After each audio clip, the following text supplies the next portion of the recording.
Maski December ವೇಳೆಗೆ ಗ್ರಾಮ ಪಂಚಾಯಿತಿ, ಜಿಲ್ಲಾ ಪಂಚಾಯಿತಿ, ತಾಲೂಕು ಪಂಚಾಯಿತಿ ಚುನಾವಣೆ. ಗ್ರಾಮೀಣ ರಾಜಕೀಯದಲ್ಲಿ ಚಟುವಟಿಕೆ ಜೋರು. ಮಸ್ಕಿ ರಾಜ್ಯದಲ್ಲಿ ಗ್ರಾಮ ಪಂಚಾಯತ್, ಜಿಲ್ಲಾ ಪಂಚಾಯತ್ ಹಾಗೂ ತಾಲೂಕು ಪಂಚಾಯತ್ ಚುನಾವಣೆಗಳ ಸಿದ್ಧತೆಗಳು ವೇಗ ಪಡೆದುಕೊಂಡಿದ್ದು, ಡಿಸೆಂಬರ್ ವೇಳೆಗೆ ಚುನಾವಣಾ ಪ್ರಕ್ರಿಯೆ ಆರಂಭವಾಗುವ ಸಾಧ್ಯತೆ ಇದೆ. ಕ್ಷೇತ್ರ ಮರು ವಿಂಗಡಣೆ ಹಾಗೂ ಮೀಸಲಾತಿ ಸಂಬಂಧಿತ ಪ್ರಕ್ರಿಯೆಗಳು ಅಂತಿಮ ಹಂತ ತಲುಪಿರುವ ಹಿನ್ನೆಲೆ ಗ್ರಾಮೀಣ ರಾಜಕೀಯದಲ್ಲಿ ಈಗಾಗಲೇ ಚಟುವಟಿಕೆ ಜೋರಾಗಿದೆ. ಕೆಲವು ವರ್ಷಗಳಿಂದ ಜಿಲ್ಲಾ ಪಂಚಾಯಿತಿ ಮತ್ತು ತಾಲೂಕು ಪಂಚಾಯಿತಿ ಚುನಾವಣೆಗಳು ವಿವಿಧ ಆಡಳಿತಾತ್ಮಕ ಹಾಗೂ ಕಾನೂನು ಪ್ರಕ್ರಿಯೆಗಳ ಕಾರಣಕ್ಕೆ ವಿಳಂಬವಾಗಿದ್ದವು. ಕ್ಷೇತ್ರ ಮರು ವಿಂಗಡಣೆ, ವಾರ್ಡ್ ಪುನರ್ರಚನೆ, ಜನಸಂಖ್ಯೆ ಆಧಾರಿತ ಮೀಸಲಾತಿ ನಿಗದಿ ಸೇರಿದಂತೆ ಹಲವು ಹಂತಗಳ ಪ್ರಕ್ರಿಯೆಗಳು ನಡೆಯುತ್ತಿದ್ದು, ಇದೀಗ ಅವು ಬಹುತೇಕ ಪೂರ್ಣಗೊಂಡಿವೆ. ಆಕ್ಷೇಪಣೆ ಆಹ್ವಾನ ಪ್ರಕ್ರಿಯೆಯು ಮುಗಿದಿರುವ ಕಾರಣ ಮುಂದಿನ ದಿನಗಳಲ್ಲಿ ಚುನಾವಣಾ ವೇಳಾಪಟ್ಟಿ ಪ್ರಕಟವಾಗುವ ನಿರೀಕ್ಷೆ ಇದೆ. ಗ್ರಾಮೀಣ ಪ್ರದೇಶಗಳಲ್ಲಿ ಈಗಾಗಲೇ ರಾಜಕೀಯ ಚಟುವಟಿಕೆಗಳು ಆರಂಭವಾಗಿವೆ.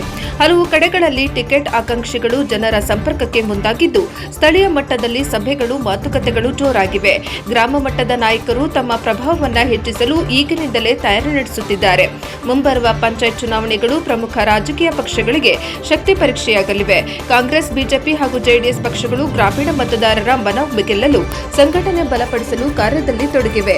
ವಿಶೇಷವಾಗಿ ಉತ್ತರ ಕರ್ನಾಟಕ ಭಾಗದಲ್ಲಿ ಪಂಚಾಯತ್ ರಾಜಕೀಯಕ್ಕೆ ಹೆಚ್ಚಿನ ಪ್ರಾಮುಖ್ಯತೆ ಇರುವುದರಿಂದ ಹಲವು ಜಿಲ್ಲೆಗಳಲ್ಲಿ ರಾಜಕೀಯ ಚಟುವಟಿಕೆ ದಿನದಿಂದ ದಿನಕ್ಕೆ ಹೆಚ್ಚುತ್ತಿದೆ.